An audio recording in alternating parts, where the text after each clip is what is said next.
Sir നമസ്കാരം. നമസ്കാരം. CPI CPM പോര് മുറുകുന്നു. പ്രതിപക്ഷ ഉപനേതൃസ്ഥാനത്തെ ചൊല്ലിയുള്ള തർക്കമാണ് CPIയും CPMും തമ്മിലുള്ള പോരിലേക്ക് വഴിവെച്ചിരിക്കുന്നത്.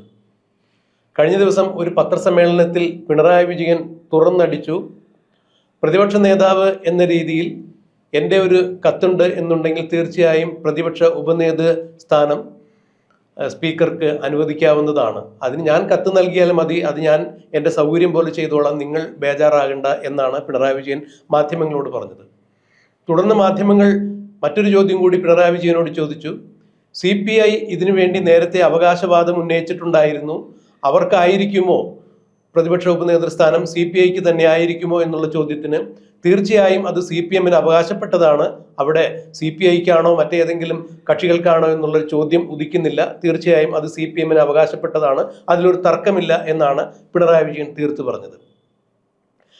ഈ പ്രതികരണത്തെ തുടർന്ന്, അതായത് പിണറായി വിജയന്റെ ഈ പ്രതികരണത്തെക്കുറിച്ച് CPIയുടെ ജനറൽ സെക്രട്ടറിയായ സംസ്ഥാന ജനറൽ സെക്രട്ടറിയായ ബിനോയ് വിശ്വത്തോട് മാധ്യമങ്ങൾ ചോദിച്ചു, എന്താണ് പ്രതിപക്ഷ ഉപനേതൃസ്ഥാനം CPIക്ക് അല്ലല്ലോ എന്നാണ് പിണറായി വിജയൻ പറഞ്ഞത്. ബിനോയ് വിശ്വം പറഞ്ഞു, ഞാൻ ആ പ്രസ്താവന കേട്ടില്ല, അങ്ങനെ അദ്ദേഹം പറഞ്ഞിട്ടുണ്ട് എങ്കിൽ തീർച്ചയായും അത് രാഷ്ട്രീയപരമായ മര്യാദയല്ല, അപക്വമായ ഒരു തീരുമാനമാണ്, അദ്ദേഹത്തെ പോലെ പരിണിതപ്രജ്ഞനായ ഒരു നേതാവിൽ നിന്നും അതുണ്ടാകാൻ പാടില്ലാത്തതായിരുന്നു എന്ന് തന്നെയാണ് പറഞ്ഞത്, തീർച്ചയായും രാഷ്ട്രീയ മര്യാദകേടാണ് എന്ന് പറഞ്ഞപ്പോൾ പിണറായി വിജയൻ മര്യാദകേട് കാണിച്ചിരിക്കുന്നുവെന്ന് ബിനോയ് വിശ്വം തുറന്നടിച്ചു. ഇപ്പോൾ പിണറായി വിജയൻ ഈ കാര്യത്തിൽ ഉറച്ച നിലപാടെടുത്തിരിക്കുന്നു. CPIക്ക് അവകാശപ്പെടാത്തതാണ്, അതൊരു തർക്ക വിഷയമാക്കേണ്ട കാര്യമില്ല. CPI ആകട്ടെ പ്രതിപക്ഷ ഉപനേതൃസ്ഥാനം കിട്ടിയില്ല എന്നുണ്ടെങ്കിൽ നിയമസഭയിൽ മറ്റൊരു ബ്ലോക്കായി ഇരിക്കാൻ തന്നെയാണ് തീരുമാനം. LDF കക്ഷികൾ ഒരുമിച്ചിരിക്കില്ല എന്നുള്ള തീരുമാനത്തിലേക്ക് CPI പോകുന്നു. CPIയുടെ സംസ്ഥാന സെക്രട്ടേറിയറ്റ് അങ്ങനെ ഒരു തീരുമാനം കൈക്കൊണ്ടിരിക്കുന്നു. പിണറായി വിജയന്റെ മകൾ ബന്ധപ്പെട്ട് മാസപ്പടി കേസിൽ CPI പിണറായി വിജയനെയോ മകളെയോ സംരക്ഷിക്കുന്ന തരത്തിലോ പിന്താങ്ങുന്ന തരത്തിലോ സംസാരിച്ചില്ല. ബിനോയ് വിശ്വം പറഞ്ഞത്, കേസ് വേറെ, ബിസിനസ് വേറെ, രാഷ്ട്രീയം വേറെ.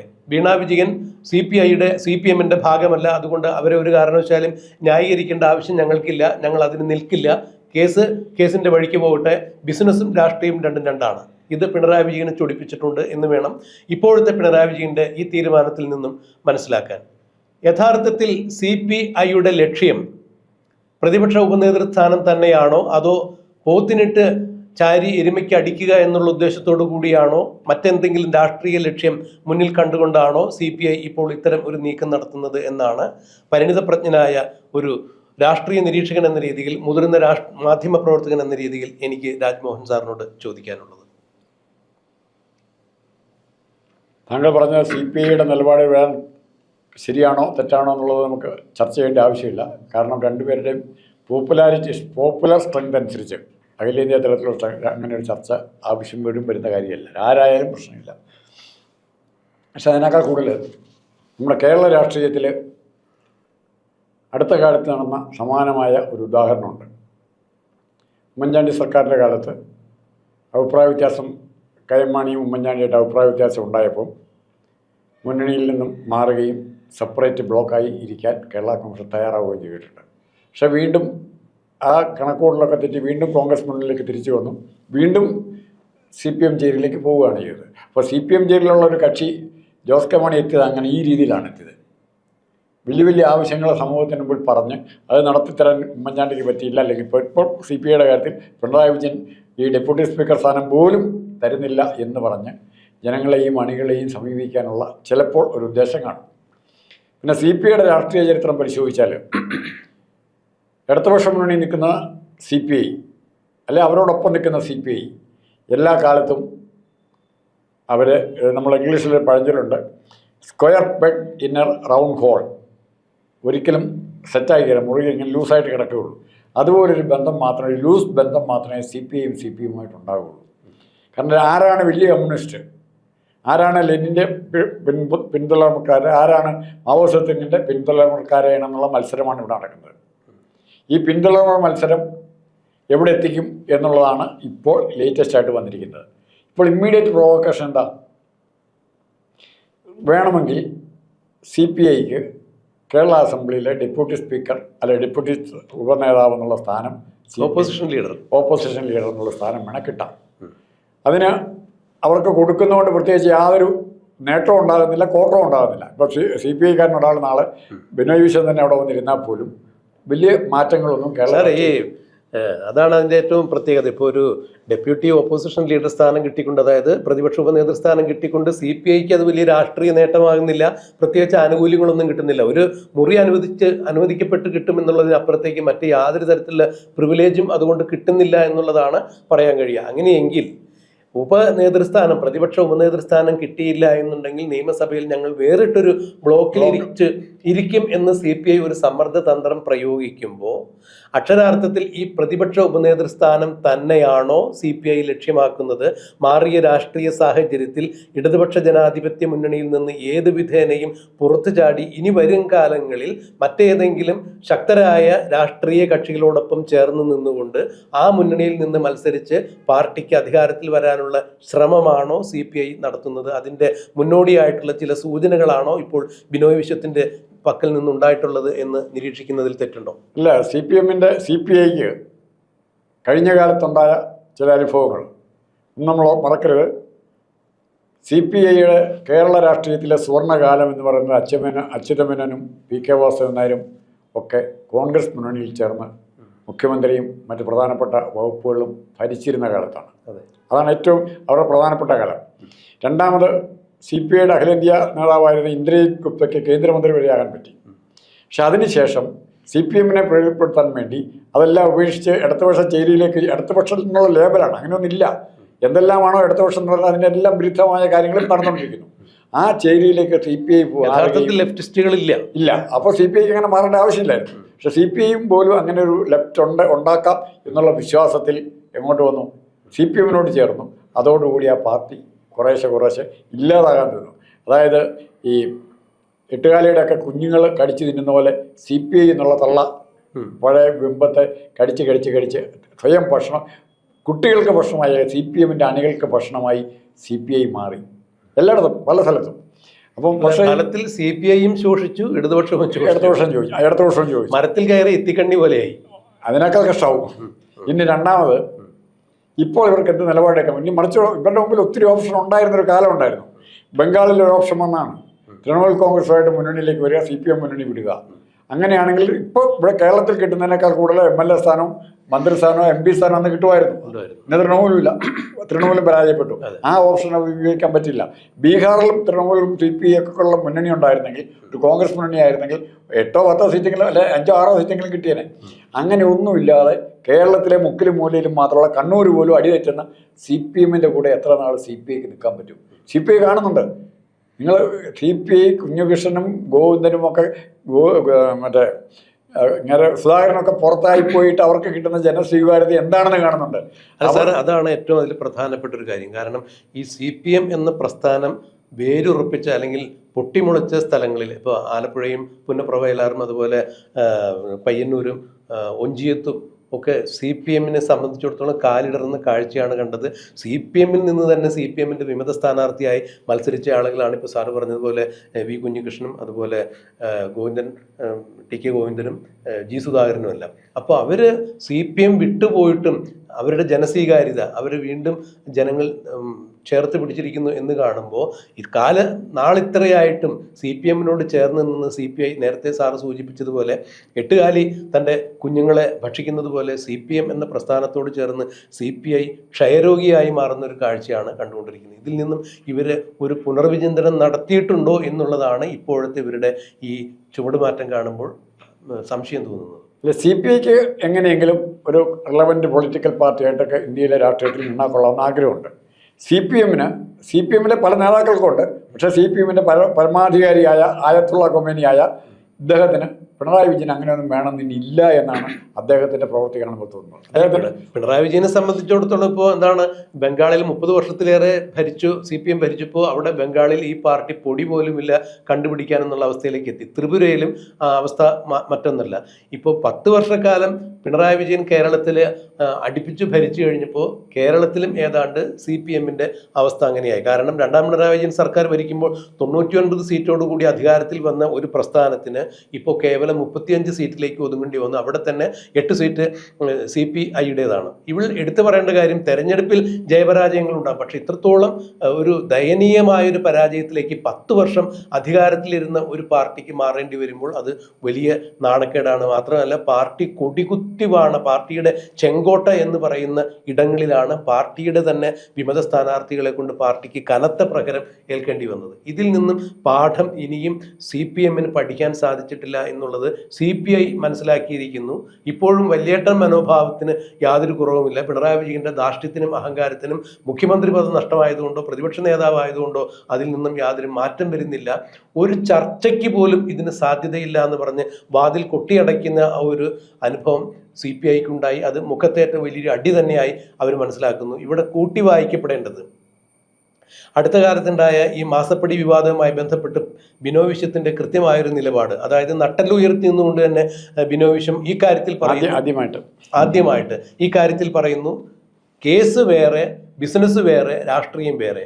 CPIക്ക് ഇങ്ങനെ ഒരു ഗതികേട് ഉണ്ടായിട്ടില്ല. ഇത് ന്യായീകരിക്കേണ്ട ഒരു ഗതികേടും CPIക്കില്ല. CPIയുടെ ഭാഗത്തു നിന്നും ഇത്തരത്തിലൊരു പ്രവർത്തനം ഉണ്ടാകില്ല, ഒരു പെരുമാറ്റ ദൂഷ്യം ഉണ്ടാവില്ല എന്ന് പറയുമ്പോൾ പെരുമാറ്റ ദൂഷ്യം ഉണ്ടായിട്ടുള്ള ആളുകൾ കൃത്യമായി ശിക്ഷിക്കപ്പെടേണ്ടത് തന്നെയാണ്. അത് പിണറായി വിജയനായാലും കൊള്ളാം, പിണറായി വിജയൻ്റെ മകളായാലും കൊള്ളാം എന്ന കൃത്യമായ വ്യക്തമായ സൂചന ആ പ്രസ്താവനയിലുണ്ട്. ഈ പ്രസ്താവനയാണ് പിണറായി വിജയനെ ചൊടിപ്പിച്ചിരിക്കുന്നത് എന്ന് രാഷ്ട്രീയ നിരീക്ഷകർ ചൂണ്ടിക്കാണിക്കുന്നു. അതിനെ എങ്ങനെയാണ് രാജ്മോഹൻ സാർ നോക്കിക്കാണുന്നത്? അല്ല, ബിനോയ് വിശ്വത്തിൻ്റെ പ്രസ്താവന മുഖം അടച്ച് പിണറായി വിജയനിട്ട് അടി കൊടുക്കുകയാണ്. ഇതിൻ്റെ പ്രത്യാഘാതം ബിനോയ്ക്കറിയാം. ഇത് നടന്നില്ലെങ്കിൽ ഇടതുപക്ഷ മുന്നണിയിൽ എന്താ സംഭവിക്കാൻ പോകുന്നറിയാം. അങ്ങനെ ഇടതുപക്ഷ മുന്നണിയിൽ നിന്നും CPIയെ പുറത്താക്കണമെന്നൊരാഗ്രഹം ഉണ്ടെങ്കിൽ അല്ലെങ്കിൽ ഇത്രയും ഹാർഷായിട്ടുള്ള ഒരു പറച്ചിലുണ്ടാവില്ല. കാരണം ഇത് വ്യക്തിപരമായി തന്നെ പിണറായി ഇൻസൾട്ട് ചെയ്യുന്നൊരു പ്രസ്താവന കൂടെയാണ്. കച്ചവടം നടത്തിക്കൊണ്ടിരിക്കുക എന്നാണ് പറയുന്നത്. പിണറായി വിജയൻ്റെ മകള് എന്ത് ചെയ്യുന്നു? എല്ലാ സമയത്തും പിണറായി വിജയൻ തന്നെ നേരിട്ട് ന്യായീകരിക്കുന്ന മകളെ, പുന്നാരമോള് വീണ വിജയനും കൂട്ടരും കച്ചവടമാണ് നടത്തുന്നത്, റിയാസും കൂട്ടരും കച്ചവടമാണ് നടത്തുന്നത് എന്ന് പച്ചയ്ക്ക് പറഞ്ഞിരിക്കുകയാണ്. കച്ചവടത്തിൽ ഞങ്ങൾക്ക് ബന്ധമില്ല, കച്ചവടത്തിൽ ബന്ധമില്ല.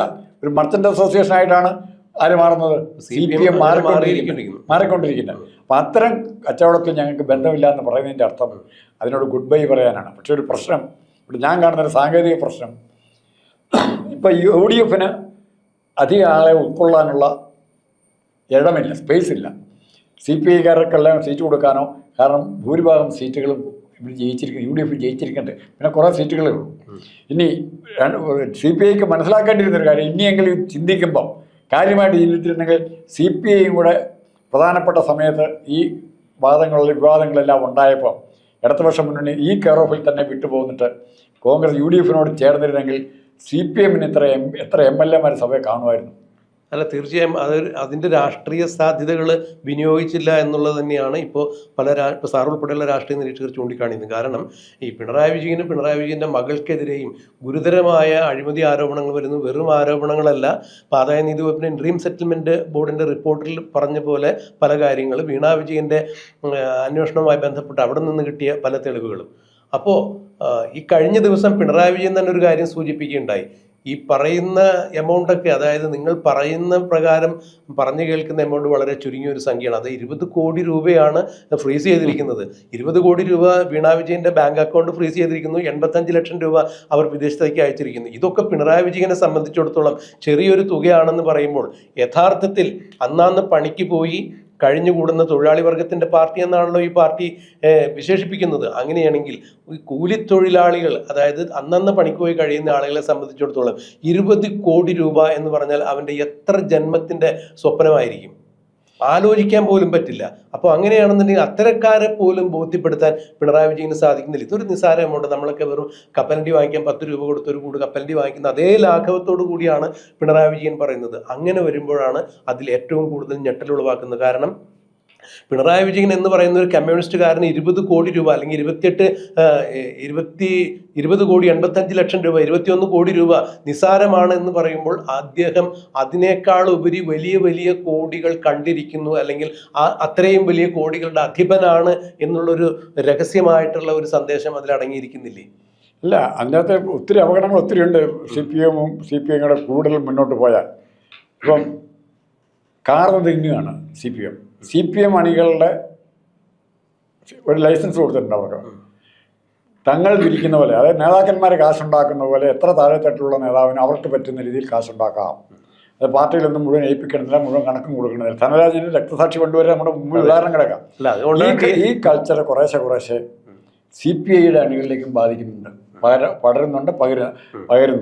ഇപ്പോൾ ഇനി അടുത്തത് ഇവർ നോക്കുക, CPM-ലെ നേതാക്കളെ ഇതുപോലെ പ്രലോഭനങ്ങളിൽ കുടുക്കി ചിലരെ കൂടെ നിർത്തുക. ഇപ്പോൾ കാനന്ദരാജേന്ദ്രനാണെങ്കിലും ഇസ്മയിലായാലും അതുപോലെ ശ്രീധീവാരനാണെങ്കിലും തമ്മിത്തല്ലുണ്ടാക്കി കുറേ CPI നേതാക്കളെ കൂടെ നിർത്തി ഒറ്റയ്ക്ക് യുനാനിമസ് ആയിട്ടൊരു തീരുമാനം ഒരു കാലത്തിലും എടുക്കാൻ പറ്റാത്ത രീതിയിൽ CPI ആക്കിയെടുത്തു വരും. അതായത് പഴയ ബ്രിട്ടീഷുകാരൻ്റെ അപ്പോൾ CPI ആ രീതിയിൽ ഇവർ കൈകാര്യം ചെയ്തു വരികയാണ്.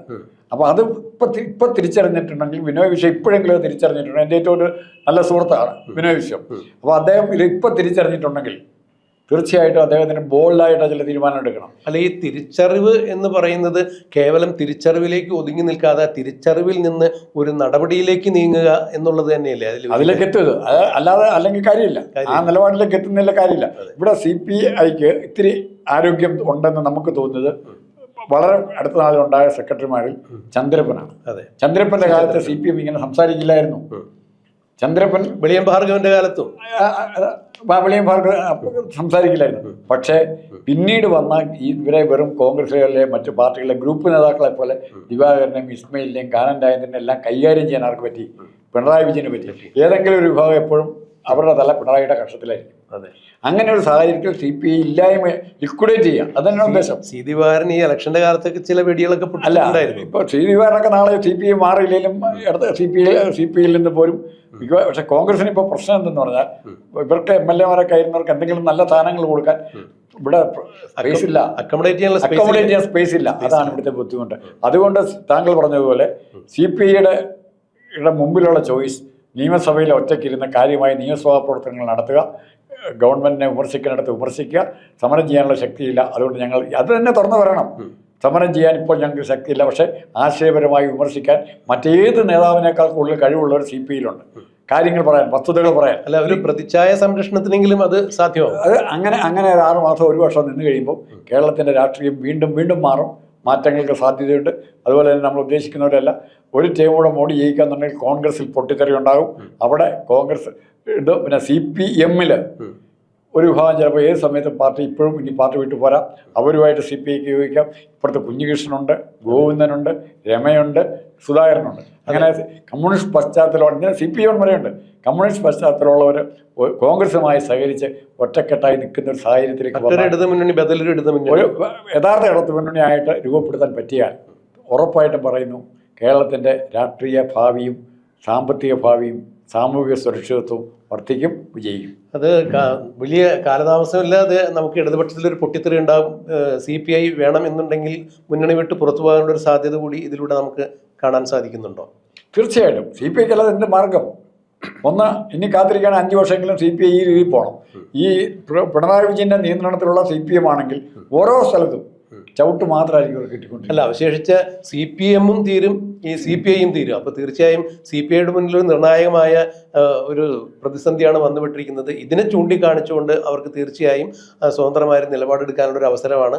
അവർ തീർച്ചയായും ഉചിതമായ തീരുമാനം കൈക്കൊള്ളും എന്നാണ് കേരളത്തിലെ രാഷ്ട്രീയ നിരീക്ഷകർ പ്രതീക്ഷിക്കുന്നത്. CPI-യുടെ ബഹുഭൂരിപക്ഷ അംഗങ്ങളും ആഗ്രഹിക്കുന്നത് അത് തന്നെ. എന്താണ് ഈ കാര്യത്തിൽ സംഭവിക്കുക എന്നുള്ളത് നമുക്ക് കണ്ടറിയാൻ കാത്തിരിക്കാം.